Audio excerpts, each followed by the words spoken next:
ओम भूर्भुवस्सुः तत्सवितुर्वरेण्यं भर्गो देवः धीमहि धियो यो न प्रचोदयात्। जय निताय, राधे राधे, हरे कृष्ण। শ্রীমদ্ ভগবদ গীতা পঞ্চম অধ্যায় 18 নম্বর শ্লোক অব্দে পাঠ করেছিলাম। আর শুরু করছি 19 নম্বর শ্লোক থেকে। যাহাদের মনে সমবুদ্ধি আসিয়াছে, ইহলোকে থাকিয়াই তাহাদের পূর্ণ জন্ম হইবে না। পরম ব্রহ্ম নির্দোষ এবং সমজ্ঞানী, তাই তাহারা ব্রহ্মেই অবস্থিত।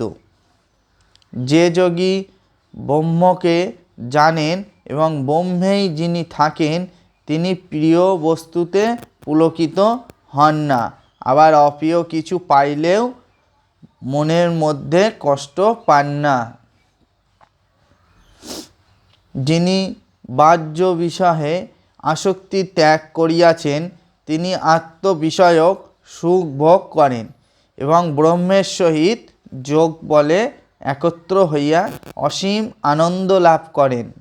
হে অর্জুন, ইন্দ্রিয় বিষয় হইতে যে সুখের উদয় হয়, তাহা দুঃখের হেতু, তাই তাহা ক্ষণস্থায়ী। সেজন্য পণ্ডিত ব্যক্তি তাহাতে রত নহেন।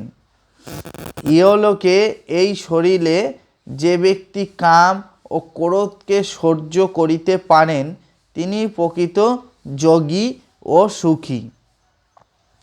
যিনি আত্মাতেই সুখ করেন, আত্মাতেই আরাম পান এবং আত্মাতে যার দৃষ্টি, সেই যোগী ব্রহ্মে বিলীন হইয়া নির্বাণ লাভ করেন। যাহারা পাপ শূন্য, সংশয় শূন্য, সমাহিতচেতা এবং সর্বভূত হিতে রত, তাহারা ব্রহ্ম নির্বাণ লাভ করেন। কাম ক্রোধ শূন্য, সংযত চিত্ত, আত্মজ্ঞান সম্পন্ন সন্ন্যাসী জীবিত অথবা মৃত উভয় অবস্থাতেই মুক্তি লাভ করেন।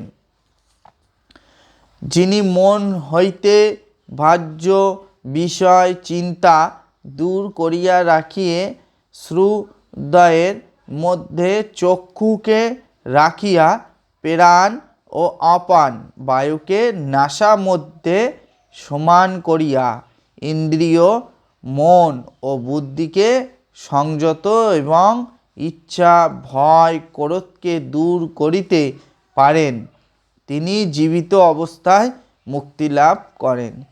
আমি যজ্ঞ ও তপস্যার ফল ভোগ করি এবং আমি সকলের প্রভু ও বন্ধু। এইভাবে যিনি আমাকে জানেন, তিনি পরম শান্তি পান। ইতি কর্ম সন্ন্যাস যোগ নাম পঞ্চম অধ্যায়। জয় নিতাই, রাধে রাধে, হরে কৃষ্ণ কৃষ্ণ কৃষ্ণ হরে হরে, হরে রাম রাম রাম হরে হরে।